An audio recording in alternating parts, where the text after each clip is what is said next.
Gorge irritée, maux de tête, frissons, l'angine encore appelée verso-verso en langue fond est capable de vous clouer au lit.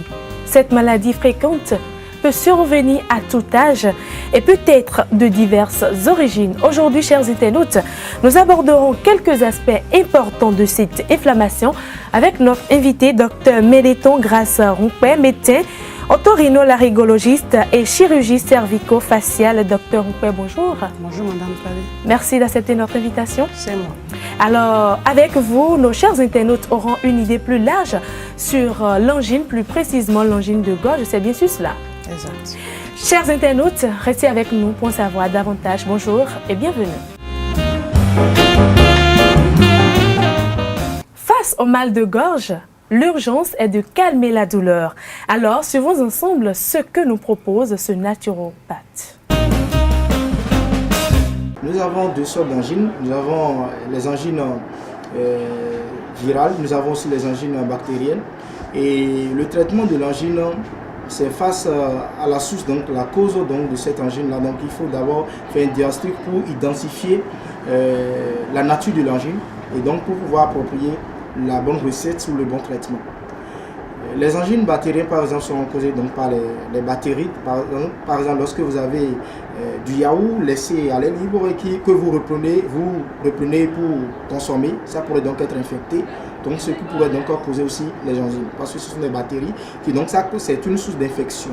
Lorsque vous avez un enfant qui est assez grippé, lorsque vous êtes grippé, cela donc, pourrait donc provoquer aussi les angines. Et ça, nous appelons ça les angines virales qui sont donc causées par les virus, donc, soit de la grippe, les virus du rhume, etc. Donc tout ça pourrait donc causer l'angine. Il y a une recette contre l'angine, par exemple, le paracétamol. Vous allez sucer, mettre un morceau de paracétamol dans la bouche que vous allez sucer. Donc vous allez sucer jusqu'à finition, ça va pouvoir donc guérir cette angine-là. Et prendre aussi le paracétamol avec de l'eau. Et l'autre, prendre le paracétamol sans prendre de l'eau. Ça pourrait donc faire partie l'angine là. Donc au niveau de l'autre angine, il faut prendre les antibiotiques qui pourront donc je veux parler des angines bactériennes. Donc les angines bactériennes, il faut prendre des antibiotiques pour pouvoir efficacement les guérir, c'est simple. Chers internautes, les citoyens ont-ils une notion de cette maladie? Suivons-les pour en savoir davantage.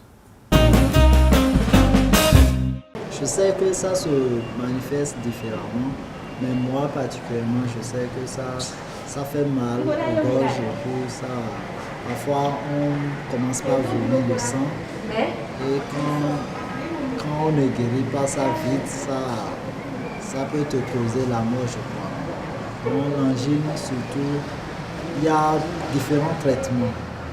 D'autres vont dans les hôpitaux et on les traite ça, mais d'autres traitent ça traditionnellement. Et en traitant ça traditionnellement, je sais, on coupe une partie, on coupe ça carrément, soit on enlève ça carrément.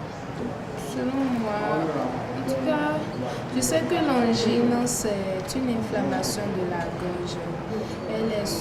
Elle se manifeste souvent par des difficultés à avaler. Ça s'accompagne parfois par la fièvre. Pour le traitement, je sais qu'on va jusqu'à opérer, pas faire une opération chirurgicale. Mesdames et messieurs, la rubrique invitée de cette émission, c'est tout de suite. Dr Rompé, à nouveau, bonjour. Bonjour, Madame Palais. Je le disais tantôt, vous êtes un ORL. Alors, de quoi s'occupe un ORL? Je voudrais tout d'abord vous remercier de l'opportunité que vous m'offrez pour un tant soit peu expliquer à nos internautes ce qu'est l'angine et ses causes. Pour revenir à votre question, je dirais que l'ORL, c'est la branche de la médecine qui s'occupe de la face et du cou. En fait, c'est l'ORL et CCF, otorhinolaryngologie et chirurgie cervico-faciale. Voilà. Donc, c'est la face et le cou. Et quand je parle de la face, j'y mets les oreilles, le nez, la gorge et le cou. Voilà. Le cou composé du pharynx, du larynx, non? Je ne dirais pas que le cou composé du pharynx et du larynx. Le pharynx, par exemple, c'est dans la gorge. Oui. Mais le pharynx et le larynx, c'est des organes dont s'occupe également l'ORL. Alors aujourd'hui, nous allons parler de l'angine et plus précisément de l'angine de gorge. Dites-nous, comment peut-on définir ce mal? Merci. Je dirais que l'angine, c'est une inflammation des éléments contenus dans la gorge, c'est-à-dire les amygdales palatines situées au fond de la cavité buccale et sous forme de sensation de constriction que le sujet ressent. Et voilà. Aujourd'hui, les angines sont le plus souvent virales et bénignes dans 90% des cas. Alors, existe-t-il d'autres formes d'angines? Les angines, il en existe de virales, comme vous venez de le dire. Oui. Il en existe également de bactériennes, c'est-à-dire que c'est des bactéries qui sont en cause. Et quand vous parlez de virales, c'est les virus qui sont en cause. Alors, il existe l'angine de gorge, un peu comme l'angine de poitrine. Alors, dites-nous, docteur, quelqu'un qui souffre de l'angine de gorge, comment doit s'y prendre? Je voudrais tout d'abord souligner que l'angine de gorge et l'angine de poitrine, c'est deux entités totalement différentes. Oui. Et que l'angine de poitrine, le spécialiste, c'est le cardiologue. D'accord? Parlant de l'angine de gorge, quelqu'un qui souffre, comment doit s'y prendre? C'est-à-dire que le premier symptôme en général, c'est qu'il a mal à la gorge. Il se plaint d'une douleur de la gorge. Il peut y arriver qu'il y ait des difficultés à avaler, ce qu'on appelle dans notre jargon une odynophagie. Et quand il ressent l'un ou l'autre de ces signes, l'idéal serait de consulter le spécialiste. On remarque très souvent que l'angine est fréquente chez les enfants. Alors, chez un enfant, comment la maman, comment la mère peut reconnaître que son enfant souffre d'une angine? Oui, l'angine fréquente chez un enfant, l'angine est fréquente en général. Oui. Et comme vous l'avez dit dans votre introduction, elle survient à tout âge. Néanmoins, elle est plus fréquente chez l'enfant. Un enfant, ça dépend de l'âge. Déjà à 2 ans, un enfant peut dire « j'ai mal à la gorge ». D'accord? Il faudrait quand même constater que chez les tout petits, ça peut se manifester par des signes digestifs, c'est-à-dire qu'il peut avoir mal au ventre, qu'il peut vomir. Et dès qu'un enfant a mal au ventre, le premier signe, c'est qu'il se met à pleurer. Et la maman l'amène à l'hôpital et puis, en l'examinant, on constate alors que la gorge est tout rouge. Voilà. Docteur Grace Rompé, quelles sont les causes de l'angine, qu'elles soient virales ou bactériennes? Qu'elles soient virales ou bactériennes, les causes sont là. Je les scindrai en deux. Parlons des causes, nous avons les facteurs favorisants et les facteurs déterminants. Quand je vous parle des facteurs déterminants, je parle de virus et de bactéries, donc des germes.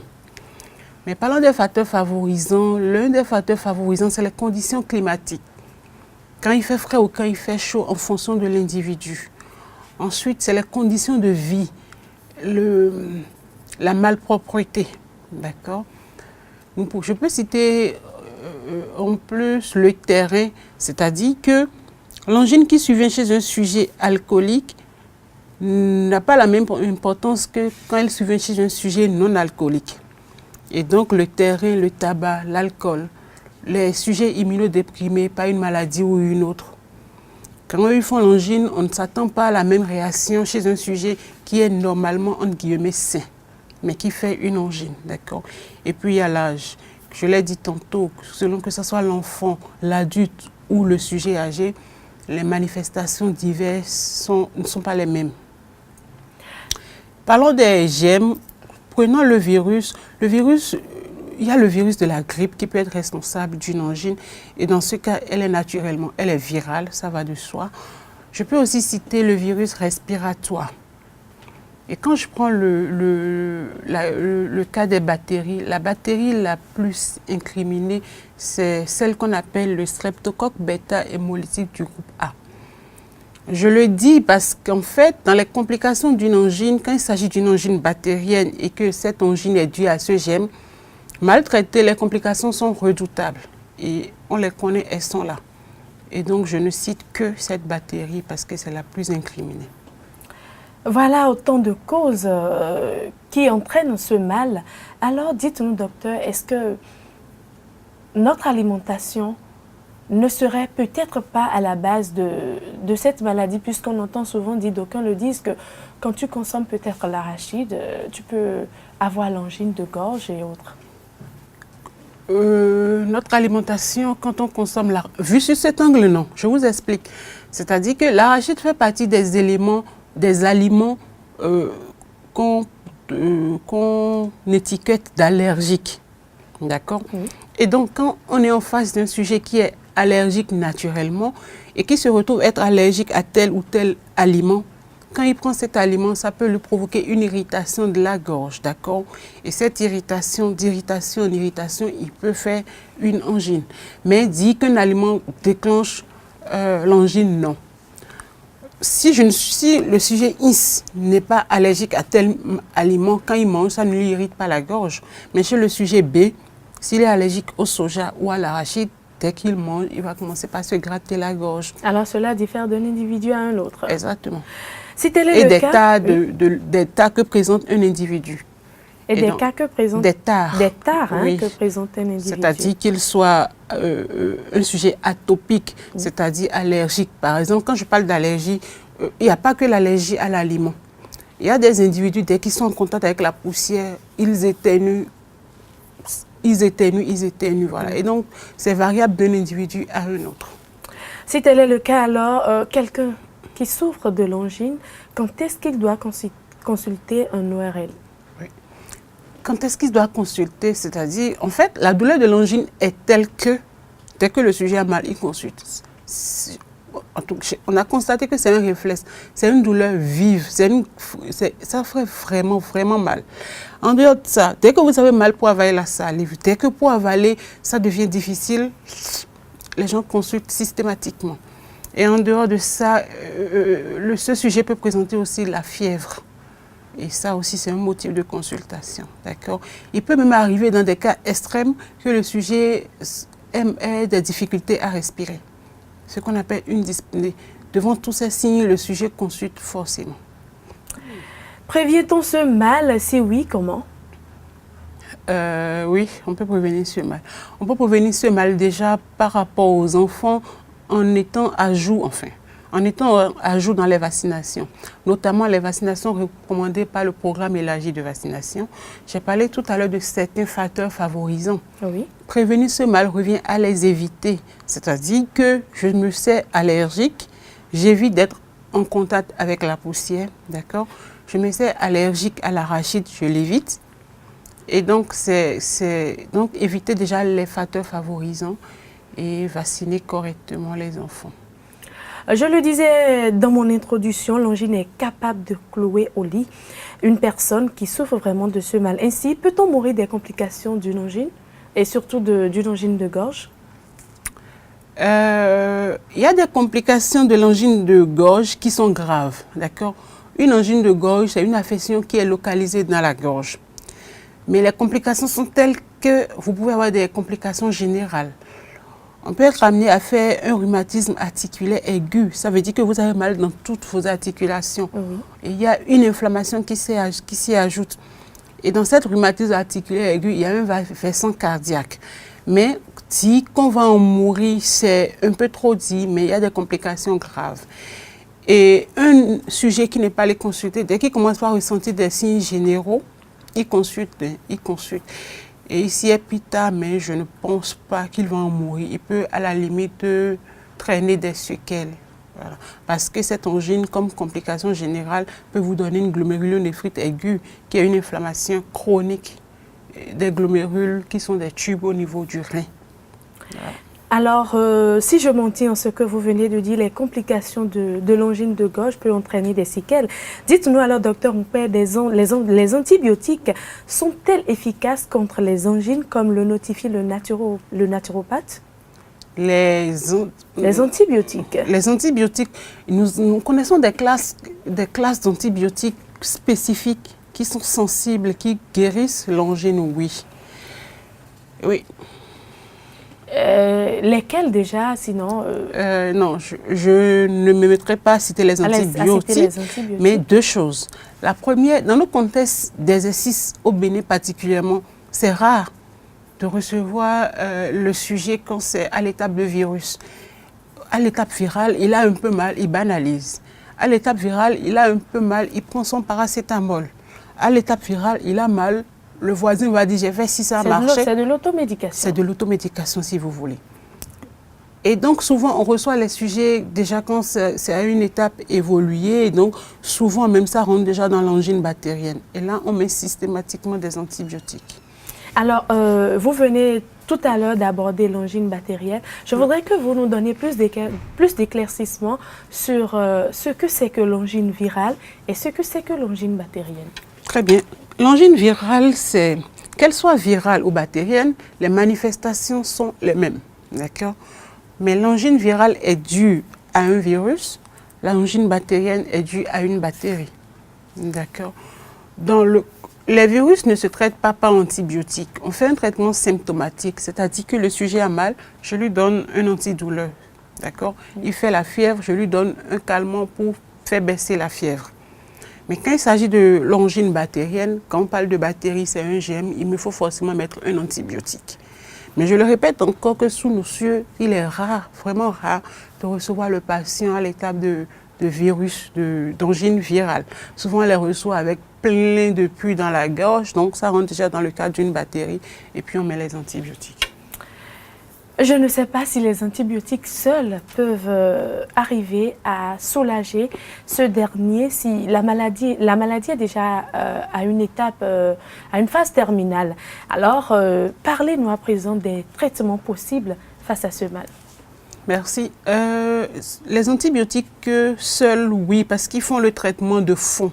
En mettant une antibiotique, on ne traite pas les signes, on traite la cause, d'accord ? Mais après, on va mettre des antalgiques pour lui calmer la douleur. On lui mettra des bains de bouche parce que lorsqu'elle est bactérienne, quand vous regardez au fond de sa gorge, en dehors du fait que l'amygdale est grosse, les amygdales sont grosses, il y a souvent des dépôts blanchâtres qui sont sur les amygdales. Et donc, on leur met des bains de bouche pour décaper un peu ces dépôts blanchâtres. Ça, c'est le premier traitement et connu de tous. Mais il y a des individus qui font des angines à répétition. Il faudrait quand même noter que l'angine devient répétitive lorsque le sujet fait au moins 3 angines l'an.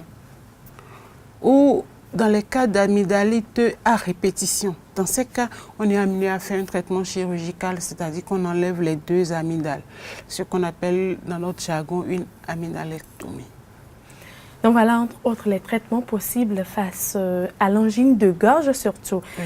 Docteur Grace Rumpé, nous tendons déjà vers la fin de notre entretien. Des conseils à donner? Des conseils à donner, ça sera de me répéter en disant surtout aux mères d'avoir un œil regardant sur la vaccination des enfants.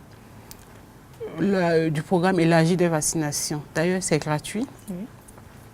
Ensuite, d'éviter les facteurs de risque, je les ai cités, l'alcool, le tabac, la poussière, la fraîcheur. Et voilà. Et passer temps de fraîcheur, se couvrir, se protéger, surtout les sujets qui sont déjà atopiques, c'est-à-dire allergiques.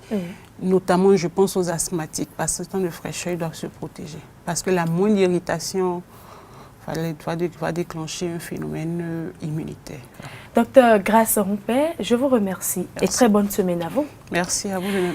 Chers internautes, c'est déjà la fin de cette émission que je vous remercie d'avoir suivi, mais retenez ceci, c'est une citation de Jean-Louis Moré, l'homme malade devient un fardeau à lui-même et aux autres. Alors, faites tout pour garder votre santé. D'ici là, portez-vous bien. Au revoir.